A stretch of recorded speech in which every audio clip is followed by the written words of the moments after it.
Oi, meus amores, tudo bom? Nós estamos hoje aqui para falar um pouquinho sobre as revoluções inglesas. Bom, para nós começarmos, vamos lembrar alguns antecedentes do continente europeu. A Europa, nesse período que nós estamos estudando, era uma região absolutista. O que que isso significa? Que os reis tinham poder em excesso, tinham quase poder absoluto. E esse é um período que nós estamos começando a ver em que esse absolutismo do rei começa a ser contestado. E a Inglaterra é um dos primeiros países que consegue limitar o poder real a partir das revoluções inglesas. Para nós estudarmos revoluções inglesas, nós temos que entender que ela está dividida em três períodos. Duas revoluções, que são a puritana e depois a gloriosa, no meio do caminho, uma república do Oliver Cromwell. Então, eu vou compartilhar a tela com vocês para nós começarmos a revisar esse conteúdo. Bom, deixa eu abrir aqui, peraí. Aqui.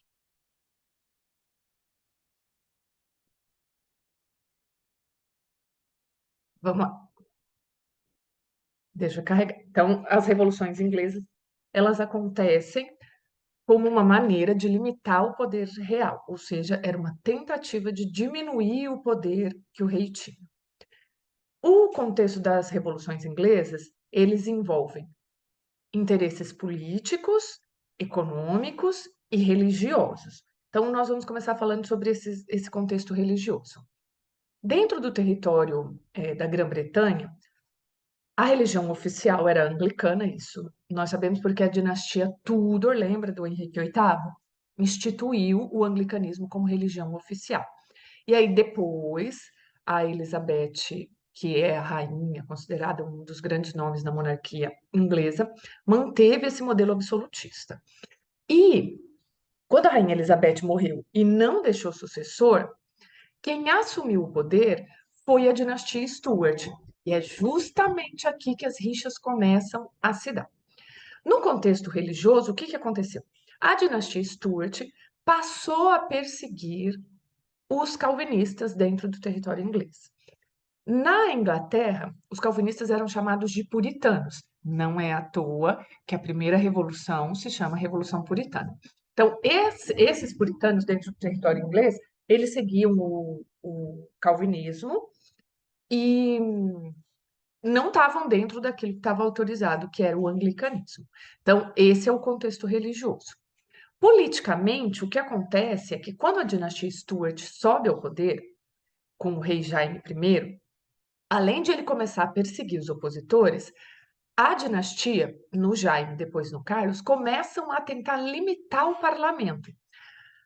A Grã-Bretanha era um território em que existia parlamento. O parlamento seria uma espécie de poder legislativo que, junto com o rei, governaria. Tá certo que o parlamento inglês só governava quando convocado.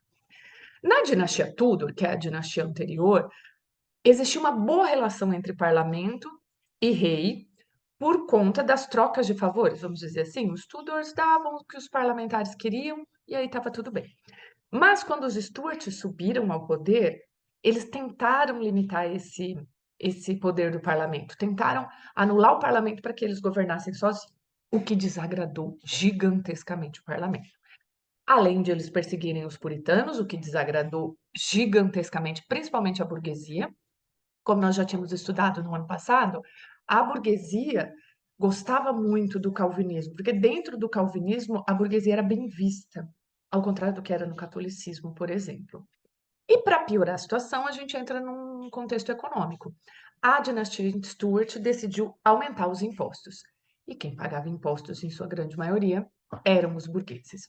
Então, esses três fatores, o econômico, que são os impostos, o religioso, que é a perseguição aos puritanos, e o político, que era uma tentativa de limitar o poder, fez com que o parlamento começasse a entrar em atrito com a dinastia Stuart. Depois do Jaime I, quem assumiu foi o Carlos, filho dele, que assumiu o poder e manteve as mesmas características do pai dele, ao ponto de fechar o parlamento para que ele governasse sozinho. Nesse momento, tem início uma guerra civil. E é essa guerra civil que a gente chama de Revolução Puritana. A guerra civil se deu entre dois grupos, os chamados Cabeça Redonda, que eram os membros do parlamento, representando o parlamento, a burguesia. Eles recebem o nome de cabeças redondas porque eles usavam um capacete mais liso, assim, mais reto. Então acabaram ganhando o apelido de cabeças redondas. Esse era um exército. E de outro lado, a gente tinha os cavaleiros que apoiavam a monarquia, que apoiavam o rei e tinham apoio da nobreza. Então essa guerra civil se estabelece dentro da Inglaterra e quem sai vencedor é o exército dos cabeças redondas, especialmente por conta da participação do Oliver Cromwell, que era o chefe militar dentro do exército dos cabeças redondas, dentro do exército do parlamento. Qual foi a grande inovação que o Oliver Cromwell fez? A entrada no exército. Quem poderia participar do exército? Até então, o exército, a força armada, só era composto pela nobreza, só os nobres faziam parte. Como Oliver Cromwell estava liderando um exército contra a nobreza, ele precisava então inserir outros grupos para poderem entrar dentro desse exército. Então ele permitiu que qualquer pessoa que tivesse habilidade e vontade pudesse entrar no exército dos cabeças redondas. Isso fez com que o exército do parlamento, numericamente, fosse superior, aumentasse muito o número de soldados, vamos dizer assim. E por conta disso, eles acabam vencendo. Vencido, o parlamento vence o conflito, a guerra civil, o rei Carlos foi decapitado, ele foi morto, e a Revolução Puritana instituiu uma república.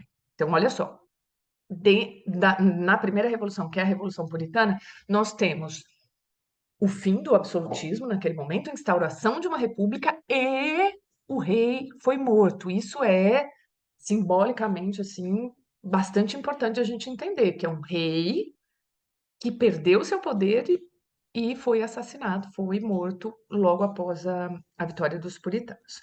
Instituída a república, era preciso decidir quem seria o governante. Quem que eles escolheram? O Oliver Cromwell.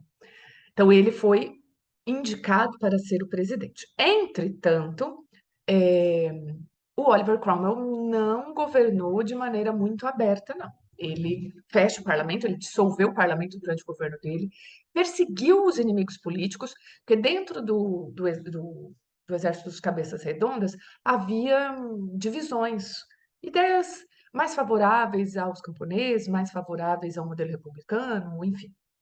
Esses conceitos diferentes fizeram com que o Oliver Cromwell passasse a perseguir todos aqueles que estavam contrários ao que ele considerava o modelo político correto.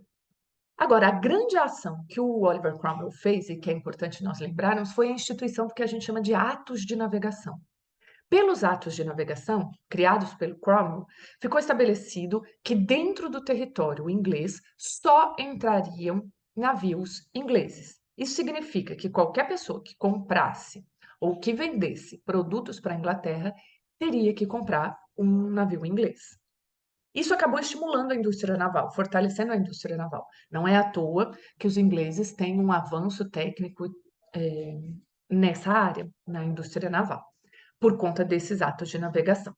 Bom, com a morte do Oliver Cromwell, quem deveria assumir era o filho dele, porque ele estabeleceu o Cromwell durante o governo dele, ele estabeleceu que o poder seria passado hereditariamente, ou seja, ele virou uma espécie de rei. Era para ter sido uma república, mas não foi. Entretanto, o filho dele, o Richard, não conseguiu ter o mesmo poder, a mesma força que ele. Portanto, em 1660, o parlamento decidiu convocar novamente os Stuarts para o poder, porque não tinha sucessão para o Cromwell, e aí os Stuarts voltam ao poder. E adivinha? Sessão filme 2, Revival. Por quê? O Carlos II, que é quem assumiu, e depois o Jaime I, fizeram a mesma coisa que os seus antecessores da primeira fase da dinastia Stuart. Eles passaram a tentar limitar o poder do parlamento, passaram a perseguir ou a tornar bastante difícil o desenvolvimento da religião puritana e aumentaram os impostos. Consequentemente, uma nova revolução se estabelece. Só que dessa vez o parlamento foi um pouco mais esperto e organizou a revolução de maneira que eles tivessem garantias de que o parlamento não perderia mais poder. O que eles fizeram? Chamaram Guilherme de Orange, que era genro do Jaime II, genro do rei, e propuseram para ele o trono. Entretanto, o Guilherme de Orange, para assumir o trono, deveria assinar uma lei, um decreto, que a gente chama de Declaração dos Direitos ou Bill of Rights.